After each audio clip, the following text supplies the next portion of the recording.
وەک مەڵبەندی سێی کۆمەڵی ئیسلامی هەولێر دیارەستاین بە ئەنجامدانی بەهارەگەشتێک بۆ ئەندامان و دۆستانی خۆمان لە دەڤەری هەولێر. ئامانجی ئێمە ئەوە بوو بەر لە ڕەمەزان بتوانین دیداری ئەندامان بە گەشتێک ئەنجام بدەین لە دەڤەری سماقۆڵی. و سپاس بەخوا کە ژمارەیەکی بەرچاو لە ئەندامان ئامادەی ئەو گەشتە بوون. لەگەر هاتنی بەهار کۆمەڵی ئیسلامی ساڵانە ئەم بەهارە گەشتە ئەنجامدا. جارە ئەوەی جێی دڵخۆشیە بەڕاستی ژمارەیەکی زۆر لە کادیران و هەوادارانی کۆمەڵی ئیسلامی بەشداریان بەهارە گەشتیان کردووە. دیارە گەشتەکە گەشتێکی خێزانیشە. سوپاس بۆ خوای گەورە کە زۆرترین خەڵک هاتەوە بەشداری تێدا کردووە. کۆمەڵێک خوشک و برا دەبینینەوە کە مەڵبەندی سێی کۆمەڵی ئیسلامی پێوەی هەستاوە.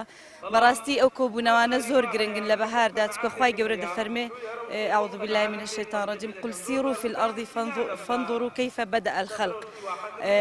بەهار و ژیانەوەی گوڵ و جیا و دووبارە سەوز بوونەوەی دنیا نیشانەیەکە بۆ هەستانەوەی قیامەت بەڕاستی